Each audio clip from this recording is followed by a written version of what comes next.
What's going on, everybody? I'm your host, Eric Threet II. The first OHSAA postseason brackets came out for the girls, which means we get to talk about favorites, upsets, Cinderellas. In addition to that, online host Blake Baker will bless you all with tips on how to be successful during the postseason. So stay tuned for episode 6 of Hardwood Heroes.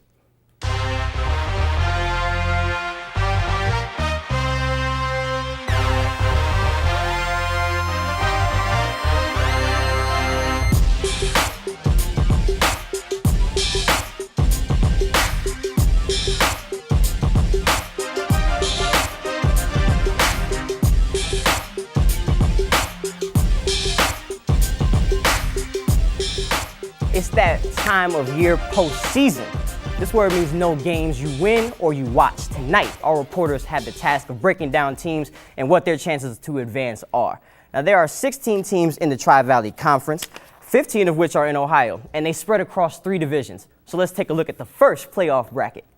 The Lady Eagles finished second in the Hawking and received the 2nd seed in this bracket. Fed Hawk, South Gallia, and Miller are all looking to be dark horses.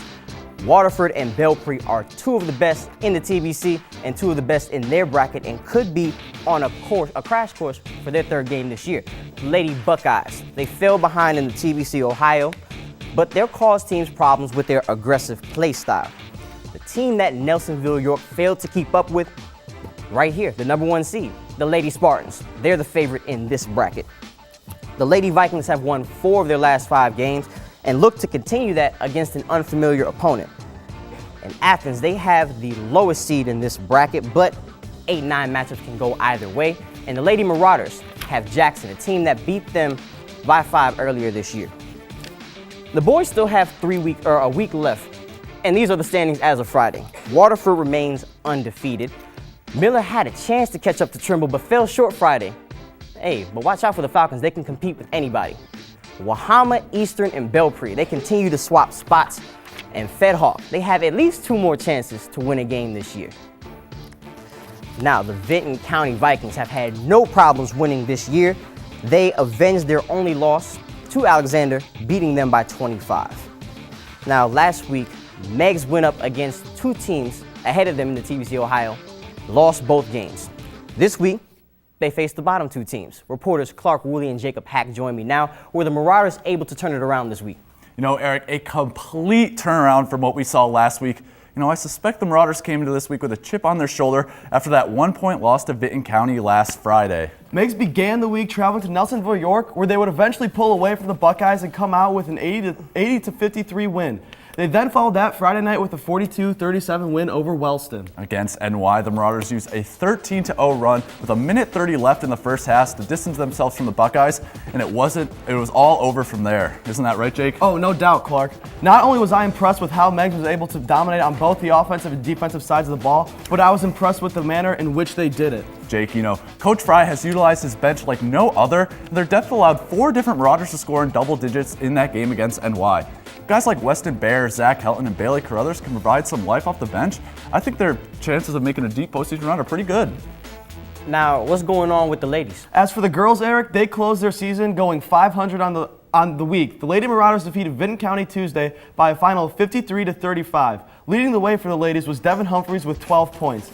Unfortunately, though, the Lady Marauders were unable to keep the momentum rolling into Thursday as they fell to the first place Alexander Lady Spartans 71-28. Yeah, Jake, you know, it was a long struggle for Megs offensively as they shot just 22% from the field on 11 of 50 shooting.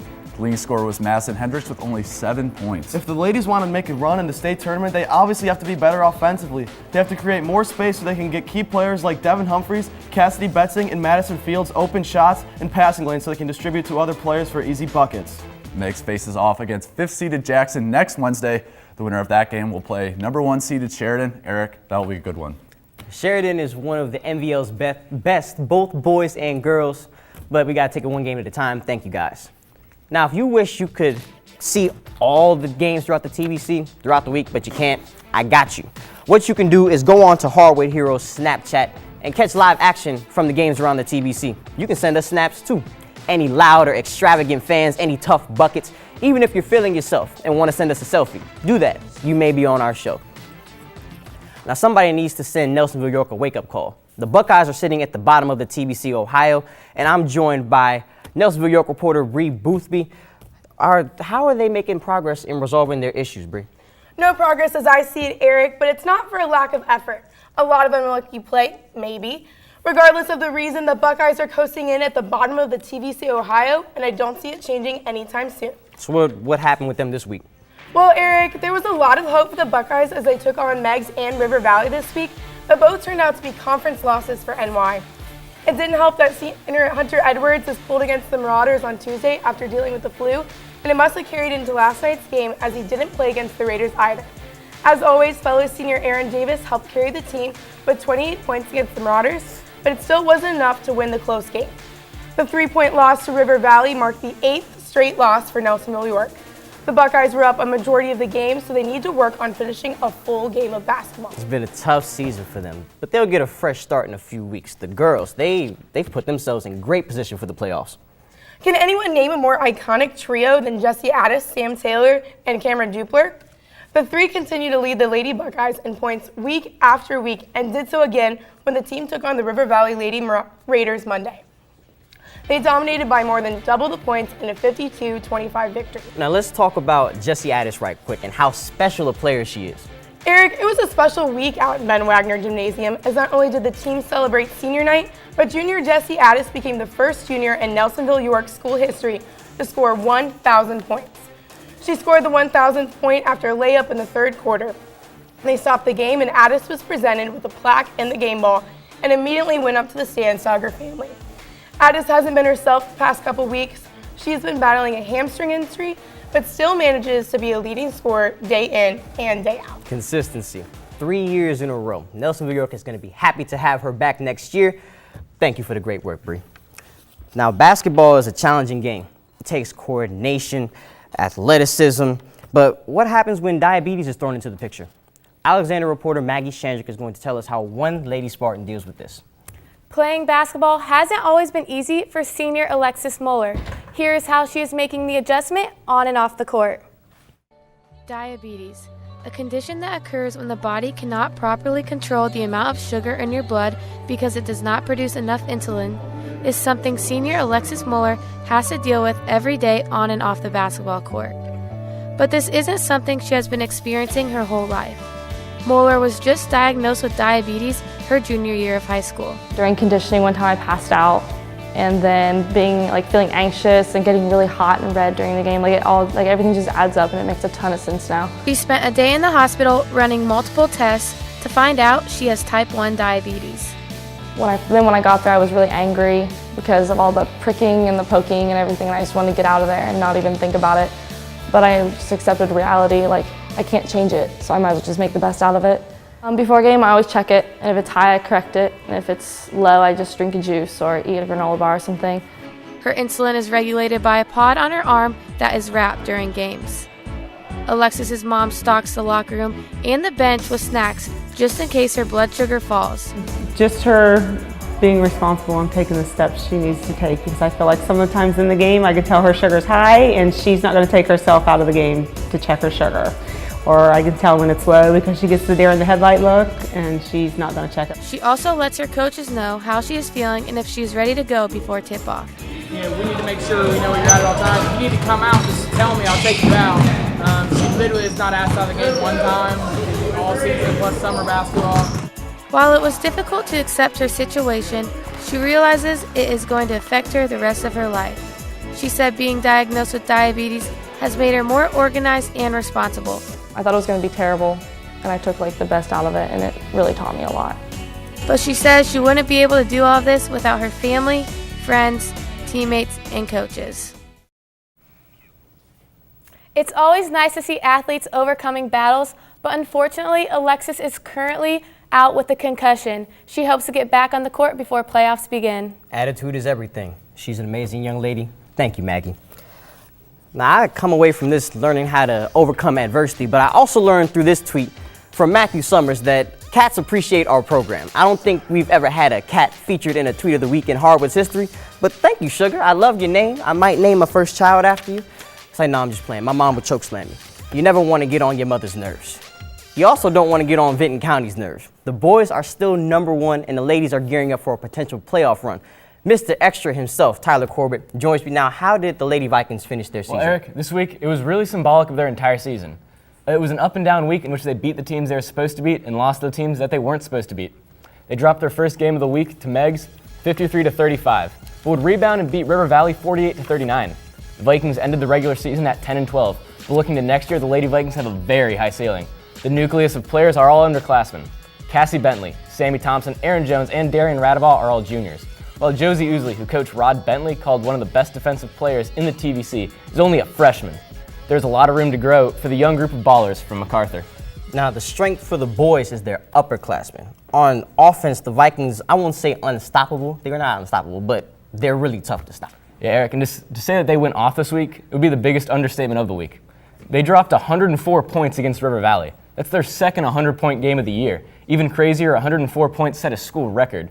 But it gets wilder from there, because that might not have even been their most impressive win of the week. How? They scored 104 points. Well, a big win against the only team that has beat them this year is how you do that, Eric. The Alexander Spartans handed the Vikings their only L in the year earlier in the season. And this time around, the crowd at Vinton County High School is going absolutely crazy. There wasn't an empty seat when the freshman game started at 5, a sellout by 5. The 70-45 win against the Spartans, Derek Jones saved his biggest half of basketball for the Vikings' biggest game. Jones scored all 11 of Vinton County's first quarter points. He would end the first half and the game with 18 points, being the spark plug that the Vikings needed. On defense, senior Caleb Montgomery made a huge impact coming off the bench. Playing like a free safety, Montgomery was a one-man wrecking crew, stopping any Spartan that came at him. The senior leadership from players like Jones, Montgomery, and Tristan Bartow will be big come tournament time because the Vikings are looking to make a big run, and those three, they're going to be key. They breed bucket droppers in MacArthur. Thank you for the stellar journalism, Tyler. Now this is the time where true bucket droppers come out, the postseason.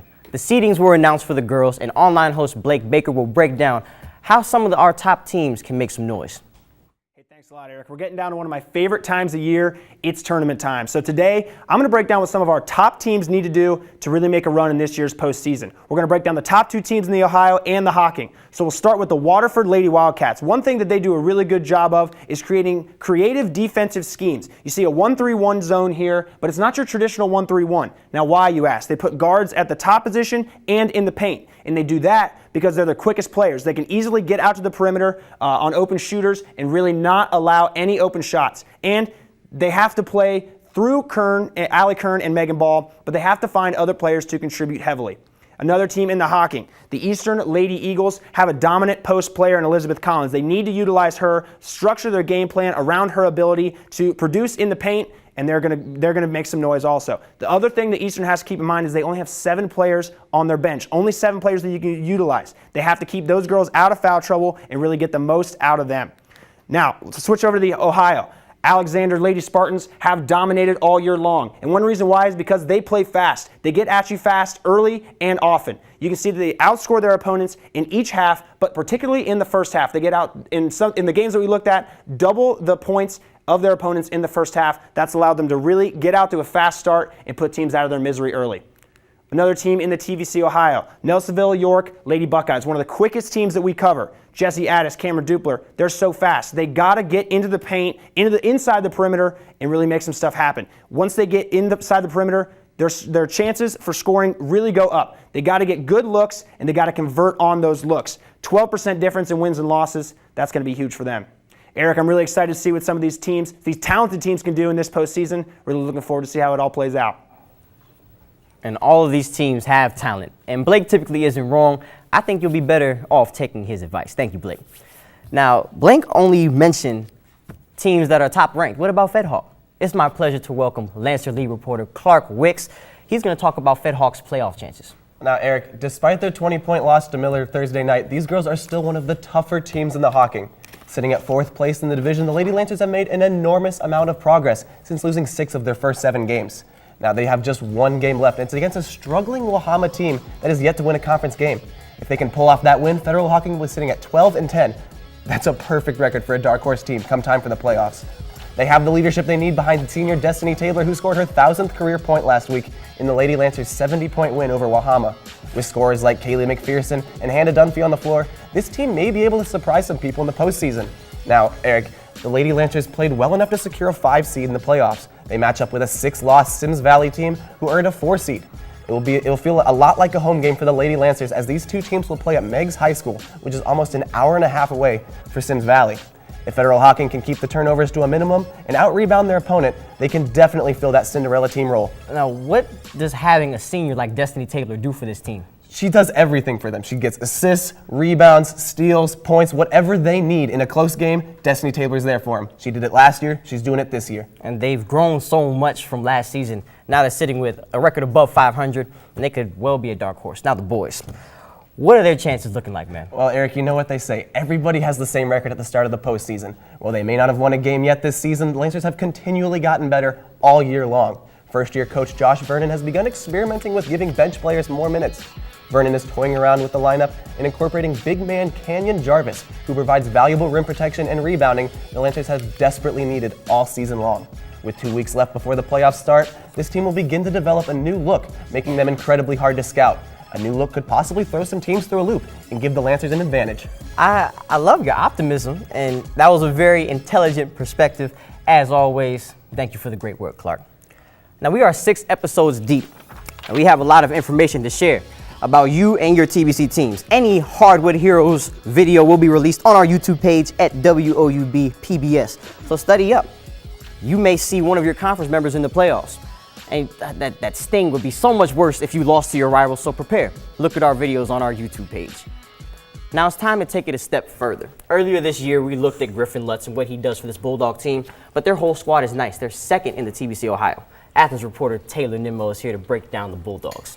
Yeah, Eric, the Athens Bulldogs have been pretty smooth, so you're in luck. I'm going to dive right in and break down the Athens offense. So let's start with Griffin Lutz, and he is the catalyst. We've known that all season. He'll set up this play nicely here. He's got 2 options. Hines out in no man's land, but he's going to make some eye contact with Eli Chubb right here. He'll back it up into his defender, make a little fake like he's going to take it in himself, but nope, he'll hit Chubb where he'll finish it off with a nice 3. Now we know Griffin can score from all places of the floor, and it's a strong asset that he can facilitate as well. Yeah, that's right. Athens has definitely improved on that this year. They're really good at moving the ball around, and here's another example of that with this play. And Griffin will bring this one up. There's lots of movement down low. They're weaving. He'll hit Cozart with the pass right here, and all eyes are on Cozart and Brody Ball right in the middle, but no one seems to notice that Dickelman is off on his own. So he'll take advantage of that. He's going to pop out top. Cozart will hit him with the pass, and he'll drive that straight into the basket, and no one is stopping him now. They all love to attack, and they're all pretty smooth. They do a great job at spacing the floor and attacking the open space. That's exactly right. That's why they're able to execute the plays like this. They're able to keep their composure, and you'll rarely see this team panic. And you can see that here in this play. They start here by spreading things out. They're keeping that lane pretty open, pulling the defenders out. And you'll want to keep an eye on Dickelman right here as he's going to set the pick, which will allow Cozart to make this pass out on the wing. So he'll look for Lutz, and he'll look for Dickelman to ultimately finish it off, and that's the teamwork we're talking about right here. Great finishing. I mean, this shows the amount of talent this team has. And that's exactly right. We've been able to see just how much this team has matured, and I'm talking both individually and as a team, Eric. And that's all I've got for you. Lots of good stuff going on for the Bulldogs, Eric. There's always some good stuff going on in Athens. Thank you for breaking down for us, T-Nims. Now, Facebook has the best of both worlds, video recaps and game stories. And we want you guys to go on, like and share our stories, not only the ones that apply to you, but ones that speak to you. We have a lot of content, but there's always more. Reach out to us. Tell us about any teams or people that you believe we should look into, and a majority of the time, Hardwood Heroes can make it happen. Now, one team that has been a storyline all year is the Waterford Wildcats. Both boys and girls are heading into the playoffs as TBC Hawking champions. Waterford reporter Justin Cuddy, he is here with me. They're so excited out there. What is it like out in Waterford right now? It's a great time to be a Wildcat right now, Eric. Both Waterford teams were given the chance to seal the deal this week and clinch the top spot of the TBC Hawking with a win, which they are both able to pull off. Now, when you talk about the Lady Wildcats, they went into Belpre and beat them on Monday night. Well, at the final whistle, it was all but glory for the Lady Wildcats, who clinched their third division title with a 63-23 victory. Now, was this an offensive performance or a defensive performance? It was a little bit of both, Eric. The Lady Wildcats were able to shut down Cheyenne Barker, who has been Belpre's greatest scoring threat this season. She went 1 for 8 from the field and was limited to only 6 points in the end. On the other side of the ball, it was Megan Ball and Allie Kern leading the offense, which is no surprise there. The two combined for 29 points and were backed up by Hannah Duff, who finished the night with 10 points, and another 9 coming from Rachel Adams off the bench. I mean, this comes as no surprise. Both teams are so tough. What about the boys? Well, the Wildcats did not play as well as the girls. Instead of winning by 40 points, they only won by 39 in their Friday night matchup against Eastern, which ended with a score of 76-37. Waterford went into this looking to maintain their perfect conference record and had no problem doing so. Offensively, the team did a great job moving the ball around and promoting unselfish play, which has been a huge factor to their success this season.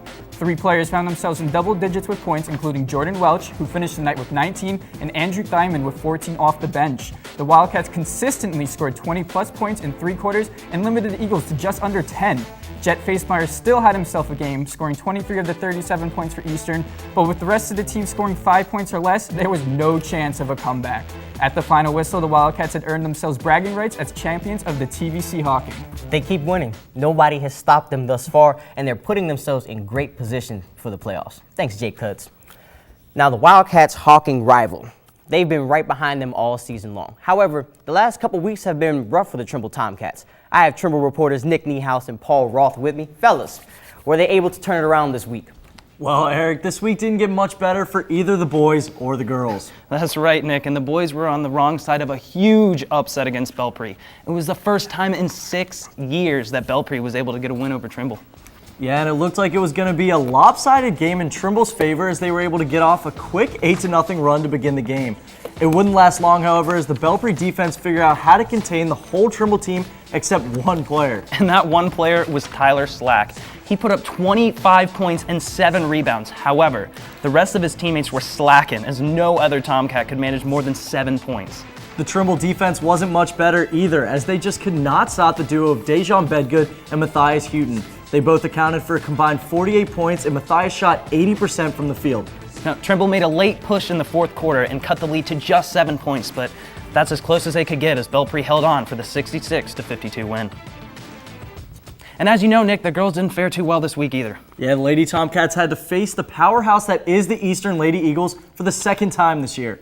Trimble dropped their first matchup against Eastern earlier in the year, and not much has changed this time around, as Eastern was dominant right out of the gate. And where they were the most dominant was in the paint. The Lady Eagles owned the battle of the boards, and Elizabeth Collins had 22 points in the paint. But they didn't just show out offensively, they also came with a stifling defense. That defensive pressure just killed the Tomcats offense as they turned the ball over way too many times. Those turnovers just lifted the Lady Eagles offense even more as they were able to turn those turnovers into easy transition buckets. The Lady Tomcats couldn't figure out how to cut the deficit before they fell in their final regular season game 65-31. Now, even with the disappointing loss to Belpre, the boys were able to salvage their week with a win at home against Miller. And the girls will look to keep their season alive in the tournament when they face St. Joseph's on Monday. Hey, like I said earlier, 8-9 matchups can go either way. The Lady Tomcats must be ready. Thank you, guys. Now, the Lady Eagles are dangerous, and the boys could be a dark horse. Eastern reporter Nate Moore is here with me to give me the Eagles' postseason chances. Well, Eric, the boys are definitely a dark horse that had the potential to cause a huge upset. However, the Eagles head into the final week hungry for a tournament win. However, one thing that is absolutely crucial for Eastern to do in order to have a successful postseason run is for the role players to provide quality points and minutes. All year long, the one thing that has been consistent is the offensive play of guard Jet Facemeyer. Whether it has been driving into the lane, hitting jump shots, or getting to the free throw line, Jet has carried the bulk of the scoring load for the Eastern Eagles. However, this season has shown that in order for the Eagles to win on the hardwood, the players around Jet have to step up in some type of way. Whether that's scoring, rebounding, or even providing quality minutes off the bench, the players around Jet have to step up if they want any chance in making a successful postseason run. Eric, I know these guys can do it. In the past, when the team has played as an entire unit, they've come away with a W. Hey, we know Jet is the man in Reedsville. The Eagles will need a complete team effort if they plan on making a run, but the girls, they've dominated all year, and they're going to start their playoff run with the 2 seed. That's right, Eric. They should be highly confident heading into the tournament. Throughout the season, an essential characteristic is the Eagles' offensive versatility and consistency. Whether a game is home or away, blowout, or down to the last minute, the Eastern has rallied and they never drift away from their own game plan. Eastern has a wide range of effective go-to options, whether it's getting the ball down low to Elizabeth Collins, driving the lane with Laura Pullins or Allison Bailey, or even hitting shots from three-point lane with their sharpshooters Jess Parker and Becca Pullins. This team is loaded with offensive firepower. Another key positive about the Lady Eagles is their lockdown defense. In their matchup against Trimble, they forced a total of 23 turnovers and only allowed 15 first half points. Just dominant on that side of the ball. Now, a few years ago, they were state champions. Do you think the Lady Eagles have a shot at it this year? I seriously think they do. They have a great shot, I believe. They play every time they play, and every time they get a W, you can just see the flow of the offense. It's run smoothly, it's efficient, and they just act as an entire unit whenever they're on the court. Now, how tough would it be if they matched up with Waterford for the state championship? Now, Waterford did beat them, and that's going to be probably their toughest opponent going in, but it's tournament season. Anything can happen. Like I said, it's a new record. Anything can go. And in those games, Eastern was neck and neck with Waterford. I mean, it should be a great postseason. I'm excited to see it. Thank you, Nate.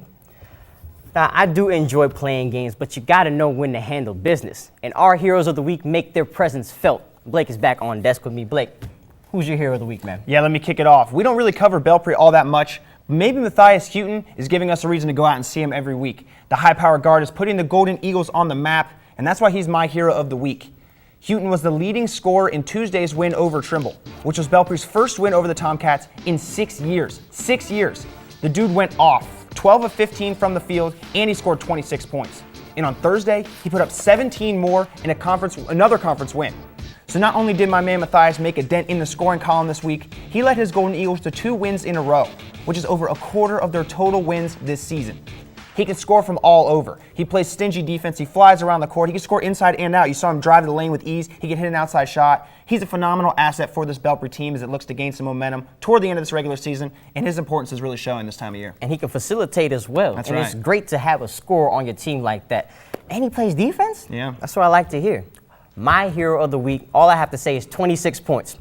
That's all Jessie Addis needed to reach 1,000 career points. She gave River Valley 27 in 2.5 quarters.